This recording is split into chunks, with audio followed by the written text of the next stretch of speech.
हाँ, मैं एक रवाइन हूँ, इस दुनिया की सबसे ताकतवर डाइन। सायरा की आवाज गूंजी। क्यों आई हो हमारी जिंदगी में, क्यों तबाह करना चाहती हो हमारी जिंदगी? अब की बार रफत बोली।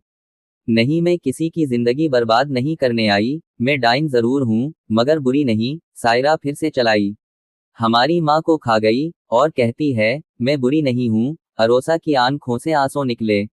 अरुसे, तुम अच्छी तरह जानती हो अम्मी को किसने खत्म किया है। सायरा ने गुस्से से अरोसा को देखते हुए कहा। बहुत सुन ली हमने इस डाइन की बकवास, जनूबा जी अब उसको खत्म कर दें। अनवर ने जनूबा को कहा। नहीं, छोड़ो मुझे, जाने दो मुझे। बरगद के पेड़ के साथ रस्सियों से बंधी हुई सायरा चलाने लगी। आज तो तुम्हारा मरना तय है। साकिब, जो काफी देर चुप था, बोल ही उठा। जनूबा ने हाथ में पकड़ी हुई जम की बोतल से ढक्कन खोला और सारा पानी सायरा पर फेंका। सारे के जिस्म से धुएं उठने लगी। सायरा दर्द से चलाने लगी। उसकी चीखों से पूरा गांव गूंज उठा। मुझे छोड़ दो, मुझे जाने दो, मैं अपने बच्चों को लेकर यहाँ से बहुत दूर चली जाऊंगी। मुझे मेरे बच्चों के पास जाने दो, वो माँ के बिना कैसे रहेंगी? सायरा इल्तिजा करने लगी। तुम माँ नहीं, डाइन हो। डाइन, रफत ने कहा। मैं डाइन जरूर हूँ, पर खुदा ने मुझे एक माँ बनाया है। सायरा के गाल आंसू से भर गए। बस, अब बहुत हो चुका, बहुत बोल लिया, अब मरने के लिए तैयार हो जाओ। जनूबा ने ये कहते हुए एक तरफ रखी हुए मिट्टी के तेल का कैन उठाया और सायरा के पास जाकर सारा तेल इस पर छिड़क कर इससे दूर हो गई। अब सायरा का चेहरा गुस्से से लाल हो चुका था। सायरा की आंखों का रंग बदल कर सफेद हो गया। पांव पीछे की तरफ मुड़ गए। नाखून बहुत लंबे और नीले हो गए। बस, बहुत गिड़गिड़ा लिया मैंने। अगर आज मेरी जिंदगी खत्म होनी है तो होगी, पर याद रखना तुम सब मैं एक रवाइन हूँ, इस दुनिया की सबसे खतरनाक डाइन, और एक डाइन अपना इंतकाम कभी नहीं भूलती। लौट कर आऊंगी मैं, आज से पूरे 25 साल बाद में फिर से वापस आऊंगी, तुम सबको तुम्हारे किए की सजा देने। कभी नहीं भूलूंगी मैं तुम सीन नेमझा को मेरे बच्चों से अलग किया ना तुम लोगों ने। मैं तुम्हें इस दुनिया से अलग कर दूंगी। वापस आऊंगी, मैं एक रवाइन हूँ, याद रखना मैं डाइन हो। डाइन। सायरा की आवाज पूरे गांव में गूंज रही थी। जनूबा ने माचिस उठाई और जलाकर सायरा की तरफ फेंकी। सायरा के पूरे बदन में आग लग गई और वो चलाने लगी। याद रखना मैं एक डाइन हूँ, रवाइन हूँ, मैं लौट कर आऊंगी मैं। क्या लौट कर आएगी सायरा, मगर कैसे? क्यों बेग के खानदान ने खत्म किया सायरा को? इसकी आंखों का रंग बदल कर सफेद हो चुका था। इसके खले हुए बाल खुद बखुद एक बहुत बड़ी 10 फीट की चोटी में तब्दील हो गए। चोटी कम और एक सांप ज्यादा लग रहा था। चोटी हवा में लहरा रही थी। इसके छोटे से सफेद नाखून लंबे नीले हो गए थे। वो ऐसे कि गुनगुना रही थी कि कोई भी मदहवश हो सकता था। अलियन का पूरा जिस्म पसीने से तर हो चुका था। उसे अपनी मौत सामने दिखाई दे रही थी। डाइन ने पीछे की तरफ छलांग लगाई और दीवार पे चढ़ गई। उसने अपना सर हिलाया और इसकी चोटी हवा में लहराती हुई अलियन की तरफ आई। नहीं नहीं, अलियन बैग नहीं नहीं करते हुए उठ के बैठ गया। ओ गार्ड, ये सपना 10 साल से आ रहा है। क्या मतलब है इस सपने का? और वो खूबसूरत सी औरत कौन है जिसके बाल, नाखून, आंखें, सब कुछ अजीब है? अलियन के दिमाग में सवालों का तूफान उमड़ रहा था। गुड मॉर्निंग भाई, अलियन ने देखा। आवाज इसकी छोटी बहन सारा बैग की थी। क्या हुआ भाई, फिर से वही सपना आया क्या? सारा चलते हुए अंदर आ गई और अलियन के सामने सोफे पर बैठ गई। क्या करूं सारा, आजकल ना ये सपना बहुत ज्यादा आता है। कंफ्यूजन सी हो रही है दिमाग में, अलियन ने मायूस सा होते हुए कहा। आप फिक्र ना करें भाई, नीचे जाएं, नाश्ता कर लिए और आज ऑफिस से भी छुट्टी ही कर लिए। सारा कहते हुए उठ खड़ी हुई। नहीं सारा, ऑफिस तो जाना है और आज शायद किसी प्रोजेक्ट के सिलसिले में सिटी से बाहर जाना पड़े। अलियन भी उठ खड़ा हुआ। अम्मी अम्मी, आपको पता है आज मुझे प्रोजेक्ट के सिलसिले में कहाँ जाना है? अलियन घर में दाखिल होते ही खुशी खुशी रफत बैग के कमरे में दाखिल हुआ। ऐसा कहाँ जाना है जो इतने खुश हो रहे हो? रफत ने अलियन से मुस्कुराते हुए पूछा। ने सोचा हम सब वहां चलते हैं, मैं जहां हमारे गांव कितार पर है। अलियन के ये कहते ही रफत सोफे से उठ गई, जैसे उसे 240 वोट झटका लगा। पापा, आपने मुझे उस वक्त हॉस्टल से यहाँ क्यों बुलाया? आनीस अब्बासी ने अंदर आते ही अपने बाप हबीब अब्बासी से पूछा, जिसने रात को 1 बजे 19 को अपने पुराने घर में बुलवाया था। दरअसल बात ही कुछ ऐसी है, 19 की तुम्हें बुलाना पड़ा, हबीब ने जवाब दिया। क्या बात पापा, आप कुछ परेशान लग रहे हैं, कुछ हुआ है क्या? 19 ने कहा।